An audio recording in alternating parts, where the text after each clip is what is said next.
Vénérable Maître Yakim Yaramed, Mbok Hikum Hia Namba, bonjour. Bonjour. Nous revenons à vous aujourd'hui par la grâce et la permission du Seigneur. Nous le remercions vraiment.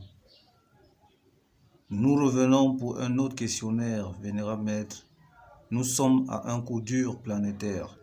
Vous parlez du début de l'exil et vous dites, je cite, « Les prières ne peuvent pas vous sauver. » Nous sauver, je veux dire. Nous ne devons plus prier, Vénérable Maître. Bon,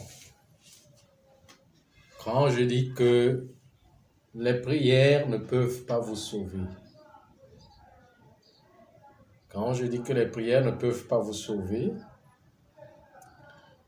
cela a des explications. Comme vous avez posé la question, je dois vous donner les explications de ce qu'on appelle un état de prière.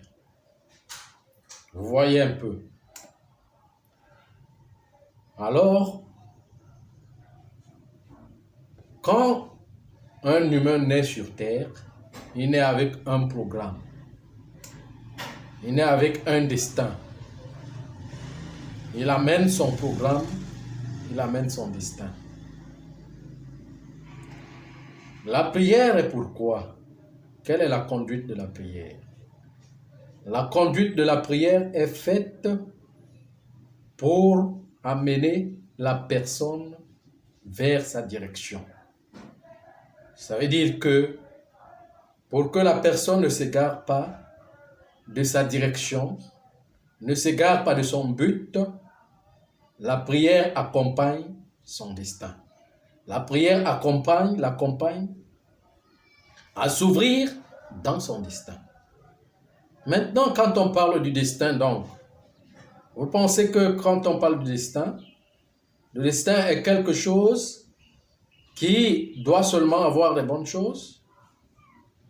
Non.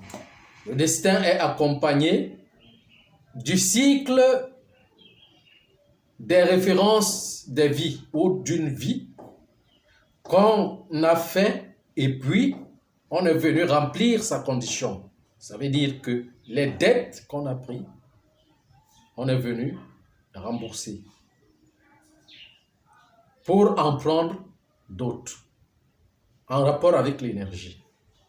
Bon, la prière ne change pas la forme de ce qui est déjà établi sur un plan. Vous voyez. Maintenant, il y a une chose qui est derrière, c'est que quand on ne connaît pas prier, quand on ne connaît pas comment faire la prière, on lutte contre le destin. On lutte contre ce qui est déjà établi sous une forme. Je ne sais pas si et seulement si vous comprenez. Ça veut dire que s'il a été établi que vous devez payer une dette que vous avez prise, c'est vous qui avez pris la dette et vous devez la payer. Maintenant, quand il arrive que ça se paye, on ne sait même plus pourquoi ce problème se pose. On ne sait pas pourquoi ce problème se pose. Quand c'est un problème qui nous dérange, puisque le paiement de dette n'a jamais été quelque chose qui fait en sorte que quelqu'un puisse être en joie. Ou bien, on paye la dette en froissant le visage. Quand on parle de demander de l'aide, quand on nous aide, on est bien. Quand on veut prendre, c'est comme ça l'humain. Quand il veut prendre, il se sent à l'aise, il se sent bien. Mais quand il faut rembourser, il froisse la face, le visage. Combien de fois on a des dettes à payer ici, on froisse les visages et parlant maintenant des dettes qu'on ne connaît pas, qu'on ne se reconnaît pas, là-dessus, on prend ça comme des injustices. On va donc faire des prières qui doivent nous écarter à des injustices. Ce que nous croyons que ce sont des injustices. C'est cette forme de prière. C'est cette forme de Dieu que l'humanité a. C'est pour cela que je dis que ce n'est pas les prières qui sauvent. Parce que c'est une forme de voir Dieu sur son avantage. C'est une forme de voir Dieu comme un bien qui doit avantager notre vie. Donc, il doit toujours mettre un avantage dans notre vie. Ça veut dire qu'on ne connaît pas la perte. On n'accepte pas la perte. On ne connaît pas la peine. On n'accepte pas la peine. Il faut que Dieu, là, doit toujours écarter la peine. Mais parce qu'on ne sait pas pourquoi cette peine est là, on ne connaît pas. Vous voyez, c'est pour cela qu'il est dit donc qu'on doit faire la prière. La prière véritable est la prière royale. Ce qui s'accompagne avec la connaissance. Qu'est-ce qu'on appelle prière royale? La prière royale est quelque chose qui est connecté. Et ce sont des prières qui nous connectent directement avec le cosmos, qui nous connectent directement avec des événements, qui nous connectent directement avec l'univers. Avec l'univers, on appelle ça. Ce sont les prières des monarchies. Ce sont les prières de la monarchie. Ce sont les prières que le monde doit faire quand on entre déjà en exil. Pourquoi? Parce que il faut connaître la forme. Il faut connaître comment ces prières sont constituées. La prière, donc, n'empêche pas qu'on ne meure pas. La prière n'empêche pas qu'on ne meure pas. Mais quand on fait de mauvaises prières, on peut bloquer les autres. On peut chercher à bloquer les autres pour encore avoir des avantages. Pourquoi? Parce que le conditionnement de la prière humaine veut amener les humains à avoir seuls les avantages. Ça veut dire que les prières individuelles, les prières individualistes, égocentriques, les prières égoïstes, qui par exemple demandent à ce que, comme il y a un événement, cet événement du coronavirus qui est là aujourd'hui, vous allez retrouver les gens qui sont en train de prier pour eux-mêmes, pour leurs enfants, pour leur famille, pour leur petite concession. Cette famille de concession. Seigneur, sauve-moi avec ma famille, avec ma femme, mon enfant et les autres. Et pourtant que nous sommes tous connectés du fil électrique dans la centrale, regardez comment la maladie est en train de partir, ça touche tout le monde. Ça ne regarde pas que voilà le blanc, voilà le noir, voilà le pauvre, voilà le riche, ça touche tout le monde. Et donc nous sommes tous liés par la centrale de la royauté, la centrale royale auquel chaque personne représente un fil. Et si et seulement si la prière, toutes les prières ne convergent pas vers la centrale, deviennent des prières qui bloquent, qui font des courts-circuits. Vous voyez un peu, chaque personne ne veut que lui-même. Chaque personne ne pense qu'à lui-même. Chaque personne ne voit que son bout de nez. C'est ça qu'on appelle la petite concession. Et ça va établir des prières individualistes, égoïstes.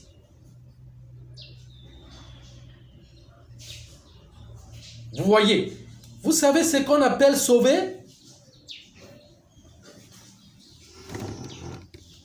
Vous savez ce qu'on appelle sauver? Sauver ne veut pas dire qu'on ne meurt pas, on va mourir. Mais c'est même là le but de quitter l'état inférieur, le corps inférieur, de le laisser pour aller prendre le corps supérieur. Mais là, à l'intercale, il y a un processus d'établissement, un processus de fait auquel nous devrons passer par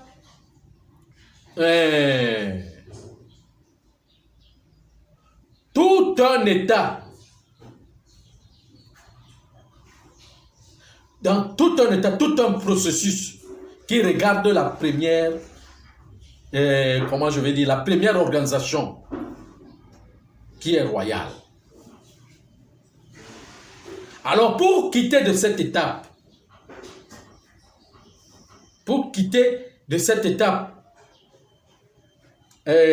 afin d'arriver, accéder à l'autre étape, il faut quitter des prières égoïstes pour faire les prières royales, parce que c'est la royauté qui gère l'ensemble. La royauté, c'est la loi qui gère l'ensemble. Les prières royales, c'est ça qu'on appelle monarchie.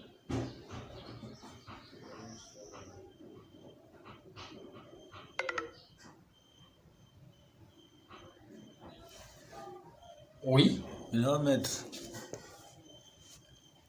vous venez de nous parler là de comment payer les dettes. Bon, maintenant, il y a un autre problème qui s'impose là, maître. Comment peut-on s'abstenir, je peux dire, pour ne plus emprunter d'autres crédits pour enfin les payer après? Est-ce que peut-on éviter d'emprunter d'autres crédits? Bon, quand on vient sur Terre, on vient avec quoi? Dites-moi un peu, quand on vient ici sur Terre, on vient avec quoi? Juste notre corps. Juste notre corps. Tout ce qu'on nous donne, on nous nourrit. On fait ceci étant bébé. On nous nourrit, on donne ceci, on fait comme ça, on fait comme ça. C'est nous qui l'avons mis. On trouve cela. Hein? On trouve cela. Un parent qui garde un enfant, c'est une dette. C'est parce que cet enfant a été aussi parent, quelque part, qui a gardé ce parent. Hein? Nous ne sommes qu'à un processus de l'échange. On n'apporte rien. Tout ce qu'on trouve ici sur terre, c'est la richesse, c'est le corps de Dieu. On l'utilise seulement. Hein? On apporte quoi pour ne pas prendre des dettes? Mais dites-moi, on n'apporte rien. On utilise le corps de Dieu. Et utilisant le corps de Dieu, ce n'est pas notre corps, mais c'est lui notre Père, le Créateur, qui nous donne son corps en tant qu'héritage d'utiliser. Pas de confisquer, parce que ça ne nous appartient pas. Ça ne nous appartient pas. Maintenant, les dettes, c'est l'entraide entre nous. Vous pensez que quelqu'un est parent pour rien? Il accouche parce que Dieu l'a envoyé une âme, il a accouché cette âme et c'est parti comme ça. Non, c'est un processus. Vous êtes en train de payer une dette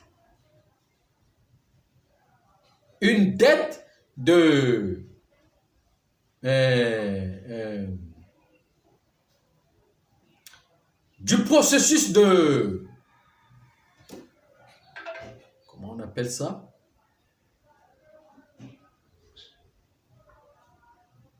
Du processus d'établissement. Hein? Du processus de l'établissement dans les règles familiales. Hein? C'est comme ça. C'est ça qu'on appelle famille. Je viens au monde aujourd'hui, j'accouche des enfants, je les garde. Demain, quand je vais partir, eux aussi, ils ont le droit de faire le même travail. Peut-être dans cette vie où je peux revenir, ils me gardent. Ou bien dans une autre vie, je peux revenir dans la même famille. Ils me portent et me gardent. C'est un processus d'entraide. La collaboration, on appelle ça la collaboration des âmes. Donc, il n'y a pas un procédé dans le monde qui n'est pas engagé par les dettes dans toutes les âmes.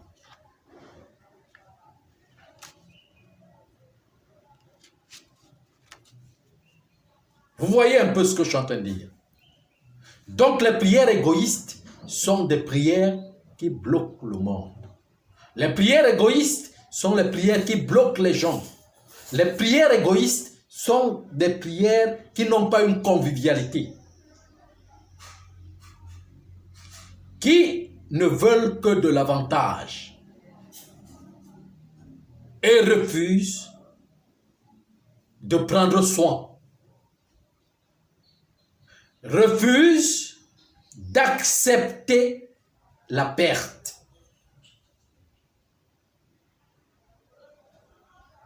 Parce que la vie marche avec deux choses, la joie et la peine. La gagnotte et la perte. C'est comme ça que ça marche. Il y a un côté qu'on accepte, gagner, un autre côté qu'on n'accepte pas, perdre.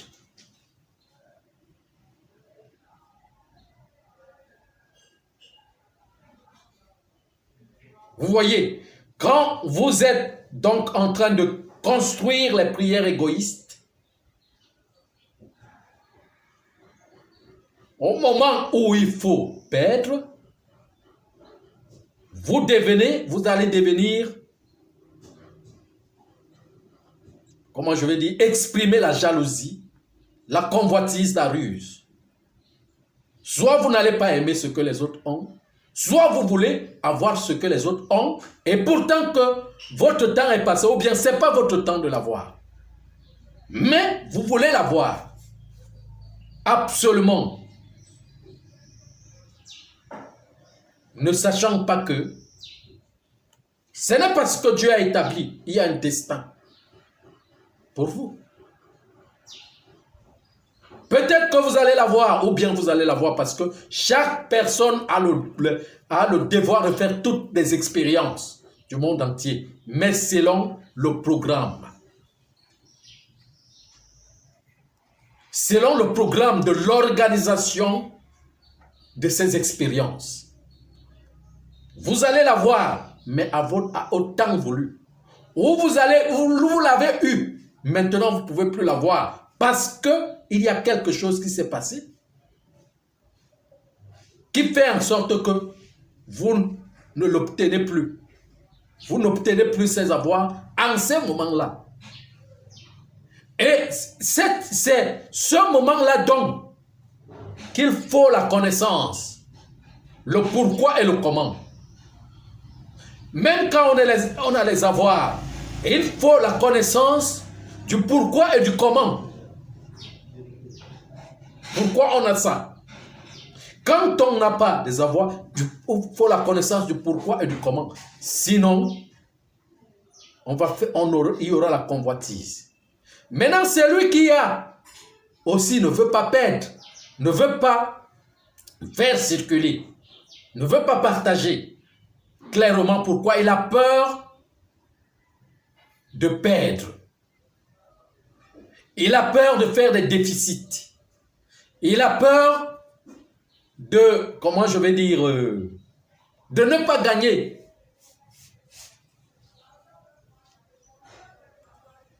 Parce que ce qu'il a, il veut que ça soit encore plus.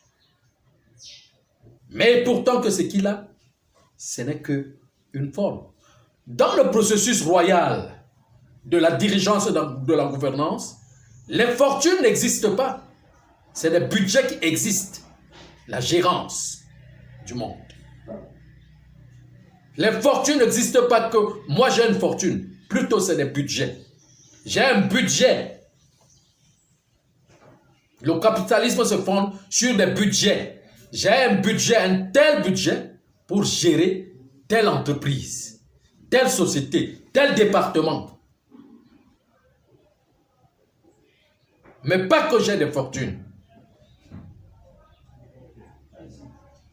Et avoir le salaire qu'il mérite, que le responsable mérite, pour vivre avec sa famille.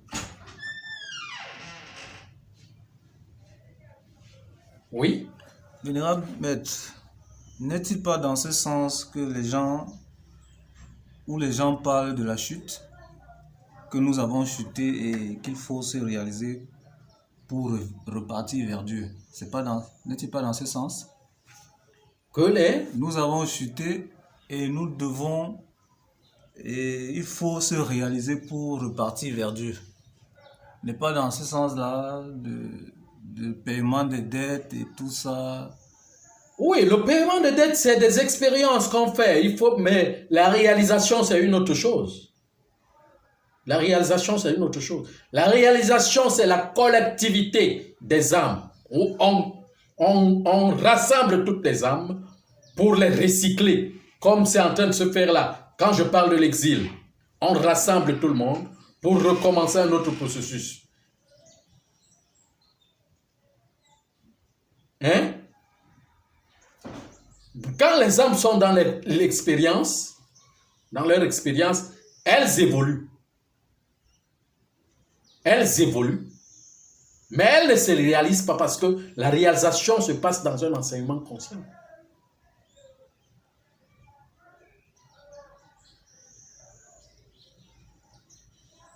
Vous voyez un peu ce que je suis en train de dire. C'est à ce niveau où je parle des prières.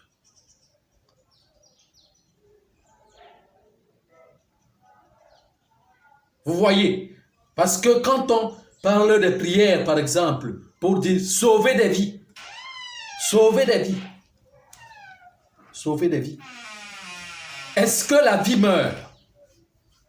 Non, c'est le corps qui meurt, mais la vie elle-même ne meurt pas. On ne sauve quelle vie?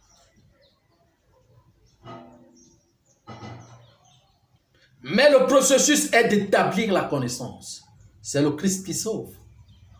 Parce que le Christ, lui, il sauve les âmes.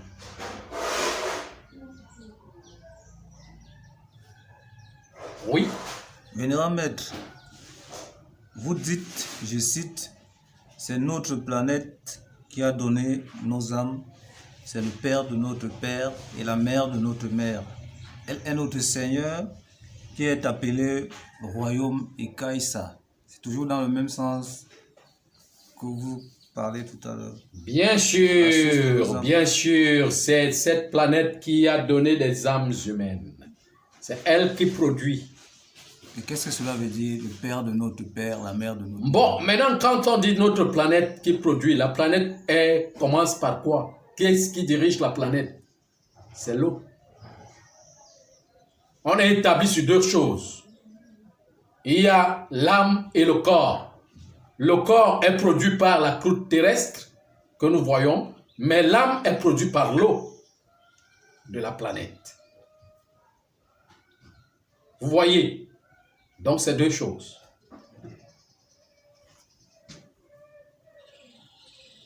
Donc, cette planète produit les âmes humaines, comment je vais dire? Le commencement de l'évolution de l'âme humaine, des âmes humaines.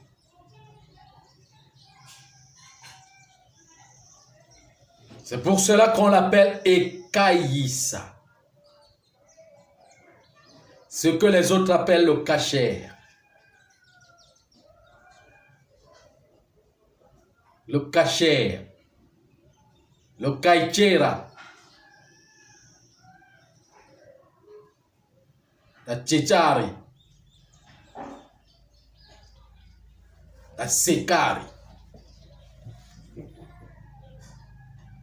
Le Kaïsa. Qui veut dire le royaume.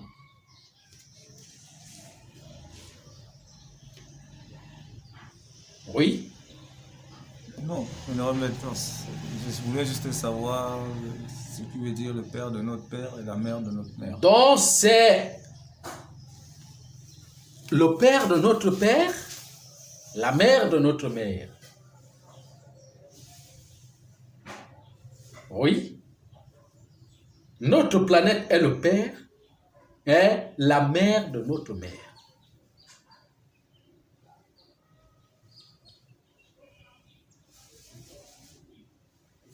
En coexistence avec son âme supérieure.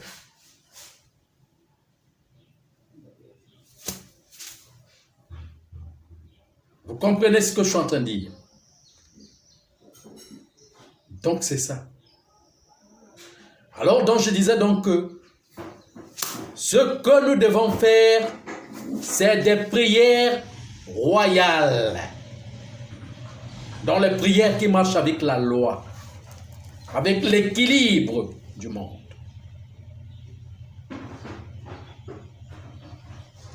On appelle prière de l'universalité. Prière universelle qui prend le processus de l'ensemble. Quand il y a déjà rassemblement, on va en exil. Je parle de ça.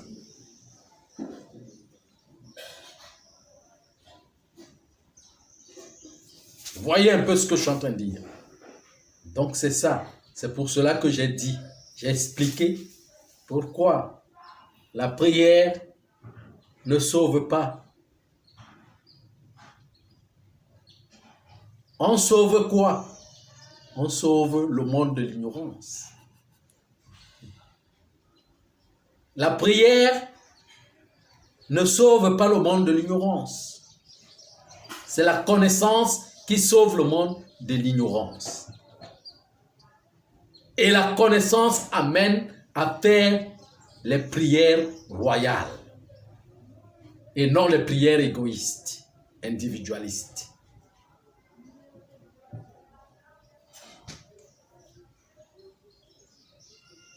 Encore d'autres questions? Non, merci Vénérable Maître.